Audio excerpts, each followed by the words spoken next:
Sorry, no quirky intro today. There's a bookshelf here now. What's on the bookshelf? Some puzzles.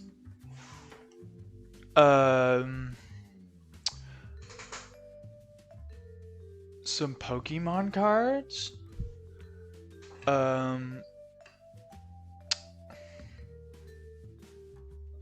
Actually, that's it. Hello everybody to Ever Exist Ever, and people who have died already, hello. If you're watching and you have YouTube in the afterlife.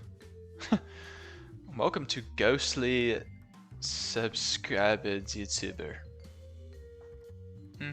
Take a seat on down by the dumpster fire and sit on a milk crate or whatever we do in this alleyway in the streets. Today I have a really good treat for you. Sorry this took so long to come out. You know, relaxing takes up more time than you think it does.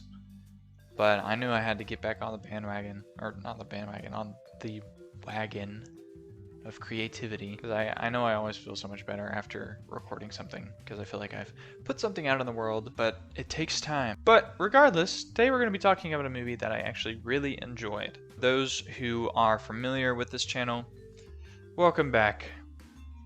High five, baby. I'm winding up for you. Winding up. Are you ready? Ready?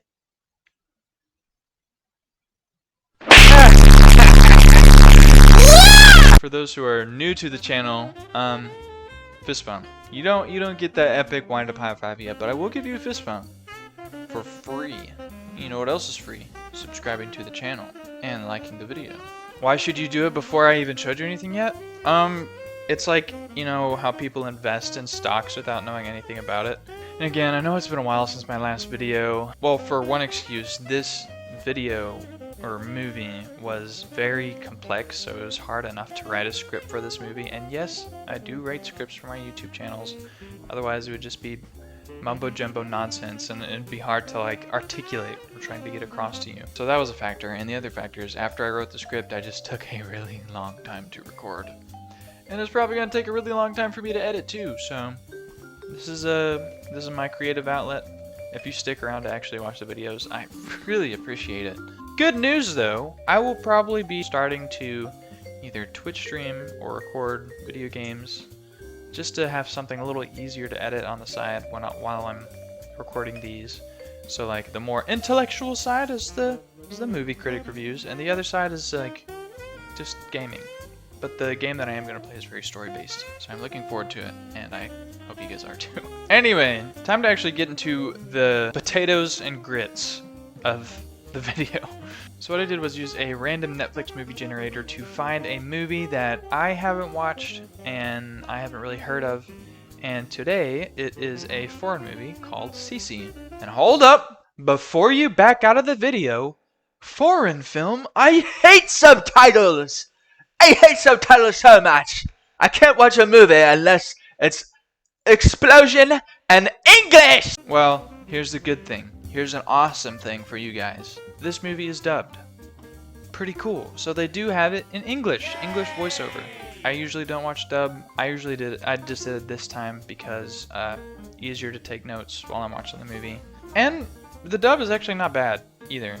The English voiceover really isn't too bad, and they do a pretty good job of like voicing the emotion of the character rather than it just sounding like bland. It's like the character is obviously like screaming, and it just sounds like, I can't believe you like drove my car to the store without me asking.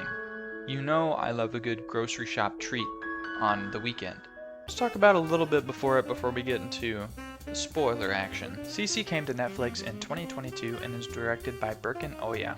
The stars of this movie were so hard to find because, I mean, for one, this movie had amazing actors and actresses. So I couldn't really say who the stars of this movie because they were all fantastic. But I'll just go off what IMDb says. Okay, beforehand, I'm going to pronounce these names very wrong, and I'm so sorry, but I will try my best. The stars of this movie were Eka Bingol as Celia, Faith Artman as Yusuf, and Funda Irgit as Hava.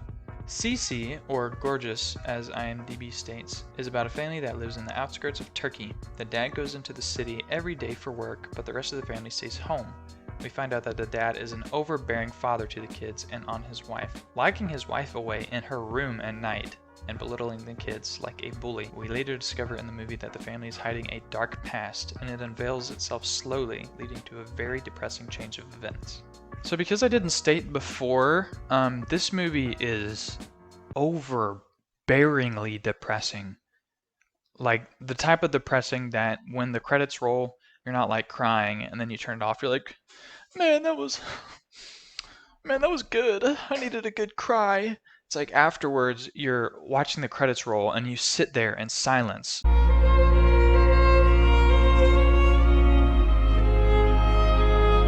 The way that they portray this movie so realistically and not so like theatrical that I was just like, man, that scene really moved me. The whole movie leading up to where it is and how it really portrays like how these things would probably unfold in like real time. It's just really great. But yeah, just forewarning, very depressing. If you don't want a depressing movie, go watch the new Paw Patrol movie coming out. I don't know. But without a doubt, this movie is the best movie I've seen on this channel, at least. So out of the 4 or 5 movies that I've seen, this is the best one. It's probably one of my favorite foreign movies of all time. Favorite one being Parasite. That movie was also just really good, but this one's pretty high up. It is less exciting than Parasite. Obviously, there are things in this movie that don't make it perfect, but I am really, really glad that I'm able to talk about it because I don't see a whole lot of hype about this on the intro web because it just recently came out, so I don't know. But before we get into it, make sure you say sorry to the like button because of all the abuse you caused it in earlier videos. Same goes for the subscribe button. Tell the bell that you're sorry for showing them favoritism.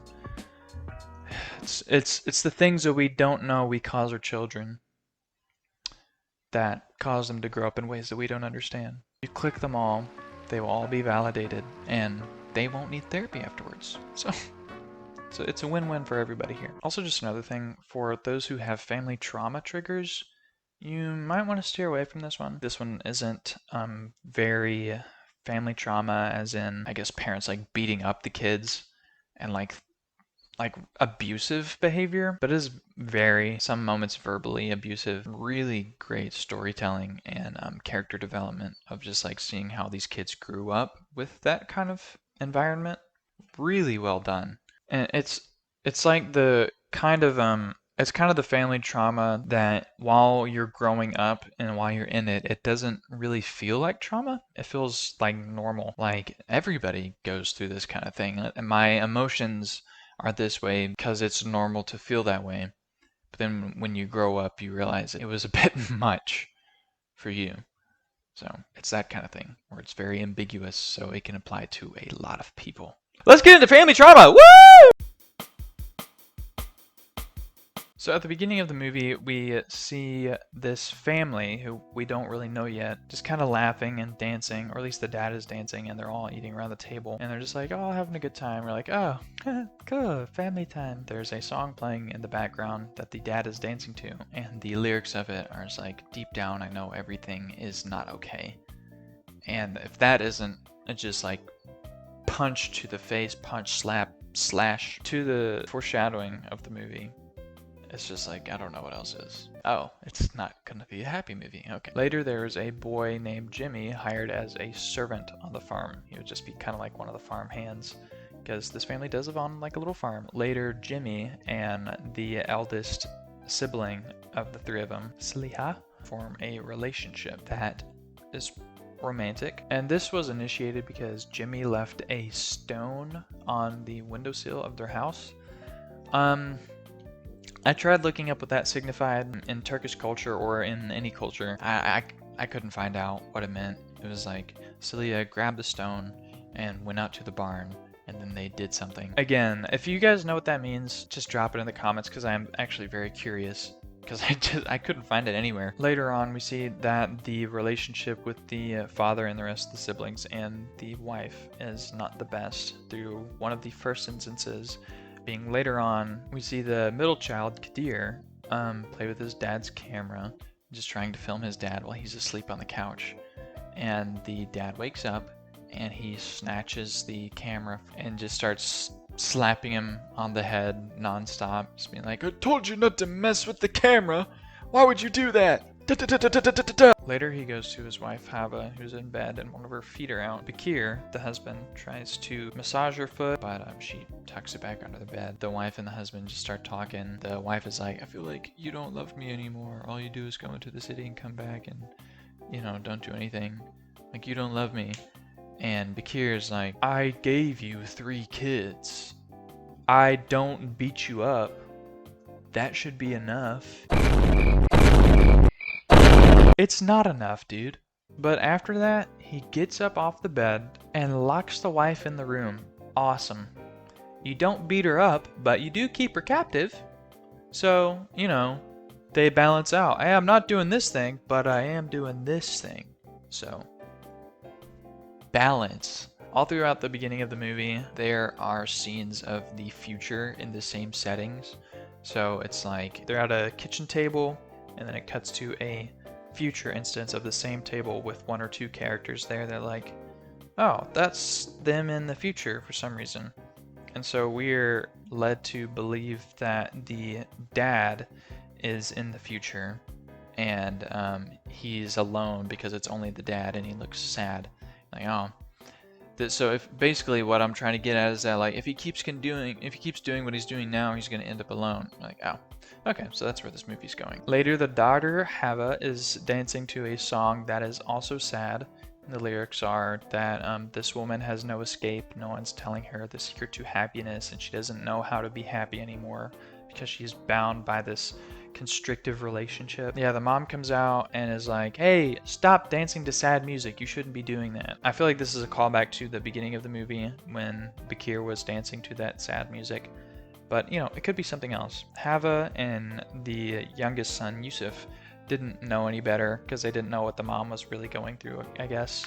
And they started laughing, and the mom just kind of went away. There's a moment later on in the movie that is kind of the pivotal point of the movie where Jimmy is singing outside and Bakir is out there and says, "Hey, sing louder, boy." And he sings louder. Then the middle child, Kadir, starts to spray Jimmy with the hose a little bit, and Bakir just jumps out of his seat and runs up to him and says, "Hey, what are you doing? Stop spraying him." The middle child is just like, it's just a joke. I'm just spraying him a little bit. It's just a funny joke." And Bakir's like, "It's a joke? It's a joke? I'll show you." And he went back inside to the house to get his camera, and he tells Jimmy to spray Kadir with the hose because it's funny and it's a joke and they should get it on camera. Jimmy's like, I don't want to do that. It's fine. It's okay." And Bakir keeps just being like, spray him with the hose while he's filming him. So after Jimmy just completely refuses to do it, Bakir grabs the hose and starts spraying Kadir, and he tells Kadir to stand still too so he can spray him, just to humiliate him. Very cool father figure. He's very neat. He's very cool. Very awesome. Very good. This is a very good role model. Later on into the night, Kadir is forced to stay outside by the dad. So he starts getting really cold and he starts shivering because I'm guessing it's around the winter time. So cool. Even better role model. While they're at the dinner table, the mom rushes out to get the child and brings him in and wraps him up in a blanket and puts him by the fire to warm up. She runs away, almost fearful that that Bakir is gonna chase her down, but he doesn't. He just kind of stays there and just like eating his food, like he owns the household, and I feel like that's his mentality. Is that like, I own this place, I own you guys. You guys came out of me. Weird. Anyways, later on, Kadir and Bakir are both in the living room. Bakir is watching TV, and Kadir, the middle child, is warming up by the fire. The mom brings them both a cup of tea to keep them warm, and then it cuts to Bakir just falling asleep on the couch, and Kadir asleep in his room. And then we don't see who it is or what's happening, but somebody puts out the fire, pouring ash on it, and then somebody opens up the window where Bakir is sleeping, And then it cuts to the next day with the window wind blowing it shut and slammed shut, and it wakes up Bakir. He's like, whew, it's a little chilly in here. Woo. And then later it cuts to Bakir actually just being sick. So he's bedridden. He's like, I got the cold. I got a little sniffles. I hate being in bed. I could be so productive right now. Who could have done this madness? Who could have? There's so many culprits. Who could it be? We'll find out. Later on, Yusuf walks into the room, the youngest kid, and the dad and Yusuf start talking, and the dad's like, you have to take me to the springs. I'll feel so much better once I get in some hot water in the springs. Yusuf is just like holding the dad's hand because he's a little youngster. The dad's like, you're such a good child, Yusuf. You're so much better than Kadir. Kadir is a waste of space. Don't become Kadir. You're the good child, sort of thing. It was just like, you shouldn't put all that pressure on a kid. Alright, and then before they leave the house completely, they're like outside of the house. But before they get to the car, Bakir just falls over and collapses, and then Yusuf runs away being like, Papa fell down! Papa fell down! Papa! After this, we cut to a scene that looks like a remake of the hose scene from a little bit earlier, where the dad was spraying the kid, but it's in black and white, and the people look different. And it's also snowing. Like, this is weird. And then the camera shakes a little bit, falls over, just like a little... They're like, cut!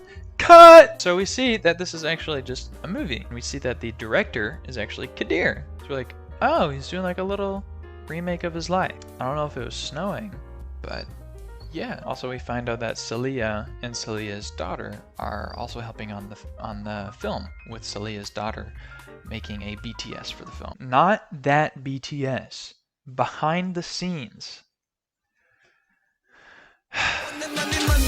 During this time, we also find out that Hava is playing herself in the movie, which seems a little cruel.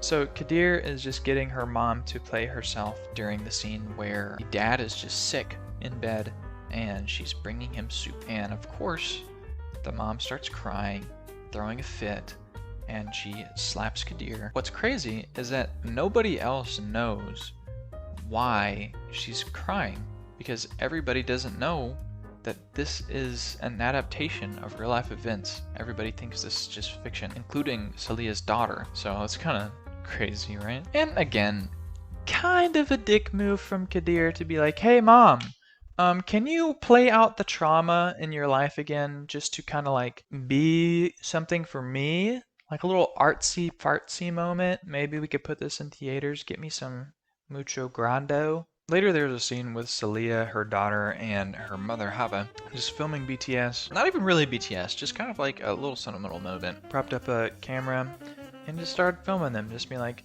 how are you doing? How's it going? And then Hava started talking very strangely. Just about very like weird things that didn't make a whole lot of sense. So it seemed like Hava, with her age, was developing some sort of some sort of illness, like Alzheimer's or something. Dude, when I tell you this movie does not pull its punches, especially if you've gone through something like this before, it hurts a lot. Now, like, of course I've cried in movies. I'm not a robot, but this movie just like does a really good job of displaying the emotion that you're supposed to feel. It targets it directly and it knows exactly what it wants the audience to feel. It's so great. It's not like, oh, maybe I should be feeling sad during this. Maybe it's going for a happy vibe. This one is very specific. So if you've gone through something like this before, whew, it hurts. Later we see that Jimmy shows up for the set of the movie and greets Salia. And we see that there's low-key still a little bit of a spark there. You can also assume that Salia isn't married because she doesn't mention the husband or anything. Yeah, it's never really brought up at all. Also, I think it does just end. I think she mentions that like she is divorced. It flashes back a little bit while they're meeting, and we see that Salia goes to the windowsill again to see if there's a stone, and there's not. She goes out to the barn, and Jimmy just kind of like, no. We are not making out tonight. And Salia gets all sad, and then it gets back to the current. Salia and Jimmy, when they're done talking, Salia walks away and she starts crying again. Just like, oh, man. But why would Jimmy reject her?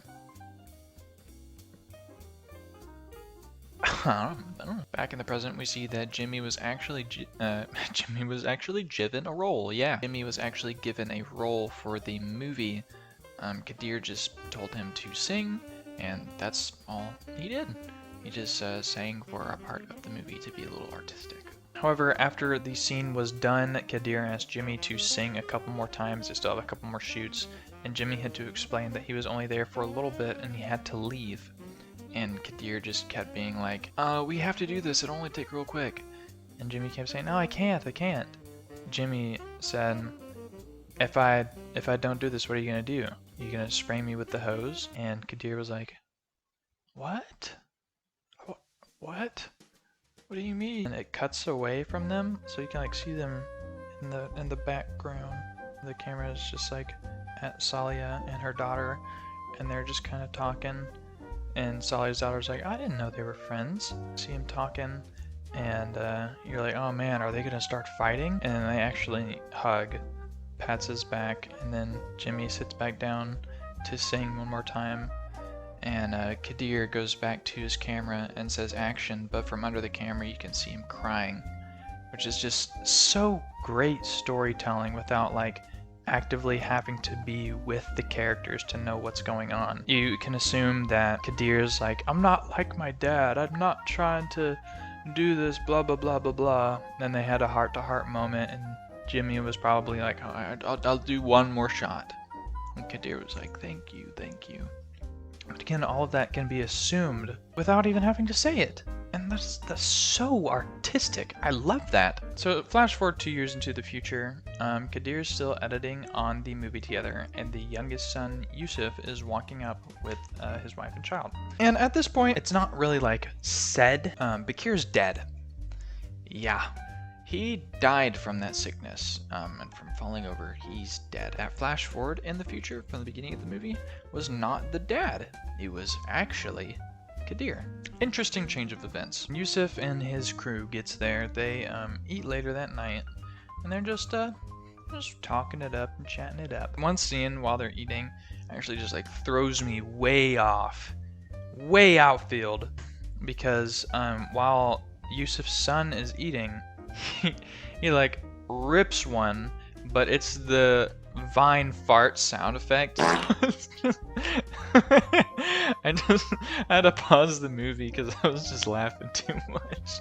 It was really stupid, but it just made me laugh. While Yusuf and Kadir are eating together, they start talking about how like, hey, why is it taking you 2 years to still edit the movie? Is it almost gonna be done yet? And Kadir's like, it's taking its time, it's getting finished. It'll get there. And Yusuf's like, okay, but you know, it's been a while. While at the dinner table, Yusuf and Kadir start talking about their dad and how Yusuf understands that the movie is about Kadir and is making it about them. Kadir grabs Yusuf's head and just like brings it close to his, and then Kadir starts bawling. Not bawling. He starts crying. Yusuf tries to pull away because he's a little bit uncomfortable, but eventually he just kind of lets it happen because he understands that his brother, I guess, needs this moment. By this point, we are halfway through the movie! Woo! Okay, if I was to talk about every part of this movie, the review would be much longer than it has to be. I'm gonna try to cut it short so there's, you know, many moments that you can discover for yourself. I mean, this is gonna be a spoiler review, but you need to watch the movie. I'm not gonna try to go over the entirety of the movie. Later, the grandma, Hava, and her daughter pull up, and Hava is a bit more out of it, as we can tell, because she just starts walking around to places and not really like seeing people in the eyes, and starts just saying and muttering stuff, and it's pretty sad. Later, the siblings start talking about how they need to sell the house because Corona is making it a lot harder to make money. And I thought it was kind of cool that this is one of the first modern movies that I've watched that have like brought in the coronavirus as like a modern day pandemic and an issue that people actually go through, instead of Hollywood just kind of ignoring the fact and just being like, everyday life is fine, it's cool. Kadir keeps talking about how they can't finish, or they can't sell the house until Kadir's finished with the movie. And then it all turns into an argument where Yusuf and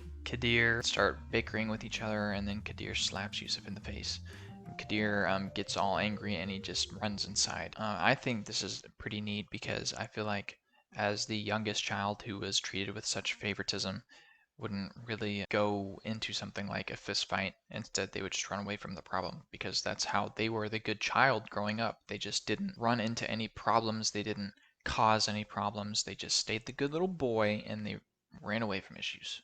I think that's very, very interesting. The next day, Jimmy's here. It's Jimbo. Woo! Love Jimmy. The only reason why he's there is because Yusuf and their crew, their car broke down, and Yusuf was able to drive it back up to their house to give it to him. And they're like, hey, while you're here, why don't you just come inside and hang out for a while? We're about to have food. So they're eating and stuff, and Hava comes out, goes up to Jimmy, and she's like, hey. And she's just staring at him like, do I know you? Do you look very familiar? And Jimmy starts singing to try to jog her memory, and it eventually works. And Hava starts either hitting Jimmy or trying to kiss him. I couldn't really tell. It's kind of hard to tell. And then she points at the windowsill like a rock was there, and she says, rock, stone rock thing. And it kind of clicks. Hava took the stone off the windowsill that was meant for Celia back when they were a child. And again, I really wish I knew what this meant, because that means one of two things. Hava prevented Celia from having a romantic relationship with Jimmy. Sounds fair. Sounds right. Or something really bad happened. Man. It could be that Hava had a little interest in Jimmy, which is weird considering the age gap. At the time, Jimmy was a child, probably no older than 15 or 16. Okay, just looked it up. Age of consent in Turkey is 18. This dude was not 18. Eldest, he could be 15. So, a little weird if that is the case. And before Jimmy leaves, him and Sally have a little talk at the door. And it's actually a pretty sweet talk. It goes into like a little monologue. It's really sweet. And I'm not going to say all of it because it is really sweet. But it ends like, when you were at a college and you were at a party and I was there, I thought you were so cool. You lit a cigarette and I lit a cigarette. We weren't together, but we shared a cigarette together. You put yours out, and so did I. I've never smoked again because I knew I could never enjoy another cigarette if it wasn't with you. That was really sweet. And then he walks away and just asks Celia to visit him anytime. Celia's daughter found the old Betamax camera used in the film where the dad actually sprayed the son with the water. And she's like, oh my gosh, this was all real? This was real? This wasn't just fiction? And she starts crying. We're like, I mean, like, I guess it's like kind of sad that this is like all real. I don't know if I'd be acting like that, but she's like crying a lot. So then Celia's daughter found the BTS camera where she's just recording the behind the scenes, and she pulls up the scene with her mom, and Hava just talking it out, just having a good old time, where we see Hava first displaying signs of dementia, and she starts sobbing. For some reason, I'm not really sure why, all of the family starts going in there and being like, oh, that's the BTS.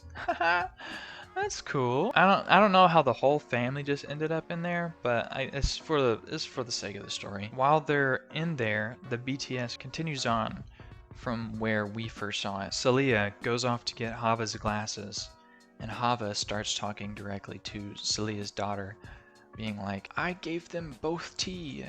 And Celia's daughter's like, yeah, who? Like, I gave them tea. I put sleeping powder in the tea so that Bakir wouldn't wake up from the couch. And that's how we sort of figure out that Hava was the one that second-handedly killed Bakir.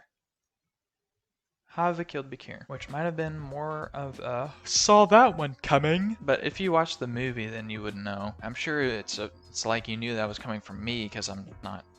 Whatever, dude. This is a good movie. Watch it. And that happens, all of the kids figure out what's going on, except for Kadir, because he knew the whole time, and he was probably keeping that secret because it was like such a big shocker to him, and why he probably didn't end up finishing the movie. So while they're all watching it, Yusuf starts like going crazy and starts crying, and Bakir tries to hold him still, but Yusuf is literally like falling on the ground, not able to keep himself up. It's like on his knees, and Bakir has to like walk him out. It's very sad. And Celia isn't crying, but she's in shock. She is still and quiet. Celia's daughter has to start shaking her, being like, "Come on, Mom, let's go. It's gonna be okay." Ah, gosh. Ow. That hurt. That hurt a lot. Why did you do this to me? And then when they're all gone, Hava walks into the studio and sees herself on the screen, and she says, "Hey, what are you doing? Whoosh, whoosh. What are you doing? You're such a pretty girl. Such a pretty girl." It was weird. And that's where it ends. That's where it ends. Hava sees herself and doesn't even recognize herself to know that she killed somebody. Maybe she recognizes her younger self, or not even that much younger, but a little bit younger, but doesn't recognize that she was the one who did the killing. Family trauma, where the trauma was the mother tried to finally get back at Bakir, ended up killing him. Could have been on purpose, could have been on accident. And how being raised in a family like that really affects you as an adult and how you handle trauma. Very, very good character writing. Really crazy good character writing. I feel like anybody who's like in psychology or something like that would really appreciate this movie. Alright, after the spoilers talk, let's go. So this movie, again, really, really well done. The shots were very artistic and long. So it was like they really just stuck with a moment sometimes, just to make it feel very either dreadful or very just like sad. They didn't shy away from staying in a moment, which I thought was just really good. The acting was great. The English dub was good enough. Probably the Turkish without the dub would be better, but if you just hate watching subtitles, then just watch the dub. I'm surprised how under the radar it is because of just like how great it is at storytelling. This movie changes your expectations while also upholding a realness that makes you feel burdened because of just the sadness that you feel throughout it and just the raw emotion that doesn't feel scripted. And it really moves you. I know the last time I made a video about a movie, it's been a while, but I watched this movie a while ago too. Gosh, I keep thinking about it, and I'm just like, this is one of those movies that I just really remember, and remember how I felt. I honestly really hope the next movie I watch is just some silly, stupid movie, so it'll be a lot quicker to come out, because it'll just be funny. It'll just be a little silly guy. Some things I loved about this movie is how realistic it was with having a lot of uncut scenes, leading into awkward silences at times, where it's just like, it made you feel like you were there in that moment with an awkward silence and there's no music playing in the background. It's just like you're there. You are here with us feeling this emotion too. The symmetry of the shots were really neat. Colors were very pretty. The setting was nice, being in like an open field and very just naturey. It's really appealing to the eye. Honestly, the lack of music made it feel really nice too, because it felt like when they did have music playing, it felt like it actually played like a really crucial role in the movie instead of just being background noise to fit the scene, because they really drive the emotions through what the actors are doing and what they're saying, rather than the actors just like saying something and then the music in the background really pushing the emotion. I thought that really good. The acting was phenomenal, especially by the adult siblings. The younger siblings were, they're alright. Yeah, Bakir was really good at playing the role of just like somebody that you just don't like. Just like, man, this guy stinks. I love how the adult siblings were portrayed in a way that felt so accurate to how the adults would act with childhood trauma. Hello, Editor Michael here. I have a new microphone for the next video, so that's exciting. I just want to say, I'm about to say a couple things that aren't professionally true, because I'm not a therapist, but I'm just going to say a couple things that are just my observation. They probably aren't true since I'm not professional, but they're just what I observed and what I think to be true.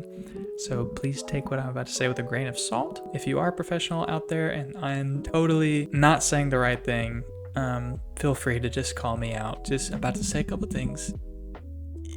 Yeah. It's like how Yusuf was raised as the good child, even though he did like not a whole lot to be good. He just kept away into himself and being quiet. Made him avoidant and of conflict as an adult. This applies to Salia as well, being the more level-minded person. She actually went to therapy and she actually tried to make herself more level because she went along with what her parents said. Also, in this clip, I say that Sally is like this because she obeyed her parents. It's because she did obey her parents, but I'm not saying that as a bad thing. It's because she obeyed specifically her father's wishes, which was that she wouldn't go to college even though she wanted to. This was because her mom and dad got into an argument about whether she should go to college or not, and the dad didn't want her to go to college, so she just chose to stay home just to make things peaceful again instead of continuing the argument. And Kadir grew up emotionally broken and unaware of his siblings' love towards him because of the neglect that he received as a child. A masterpiece. Truly, truly good character writing. Some things I didn't enjoy very much, I guess, were the pacing at times. Like, the awkward silences were nice. Sometimes they were a little too long. Sometimes getting to a point where it felt like the movie was continuing again sometimes felt a little long to get there. Honestly, that's just about it. That's just about it. Some of the timings at times. I'm sure the non-dubbed, just subtitled version was a little bit better, but the dub was just fine. The movie wasn't like the most exciting movie, so the pacing wasn't like bang, bang, bang, bang. It was like bang. What'd you think of that? Boom! Let that one sink in. Bam! You might want to sit down for this one. But, I mean, for exactly what it is, an insight into family trauma and how it can affect you as an adult was just peach perfect. Rating this movie on rememberability and enjoyability, I'm gonna have to give it, like, an 8.7. So, like, round that up to a 9, honestly. I've not been able to stop thinking about this movie. It was so complex, and I love it. This will not be the same for everybody. Just for me personally, I thought this movie was very artistic, very great story writing. Not the most exciting, not the most poppy, but if you're ready to settle in for a great story, then settle in, man. And I really hope you take the time out of your day to watch this. It is a bit long, so you might have to take a little bit more than just like an hour or two. It's like 2.5 hours-ish, but it's really, really good. Anyways, that's all I got for now. I hope you enjoyed this roller coaster ride with me. This review might be a little longer than normal. Make sure to like and subscribe. I'm gonna try to come out with more content soon, with gaming content coming out soon, more story-based content. I'm not gonna do any like just like action stuff. I want this to be a very story-based channel, I guess. So hopefully more content soon. Hopefully a video or movie review in at least a month. I hope a little earlier than a month. I'm sorry that these take so long to come out. Don't forget to like the video, subscribe, turn on that notification bell because it's gonna be a minute. But yeah, thank you for stopping by. I super duper appreciate it. And see you on the flip-flop. Peace, baby.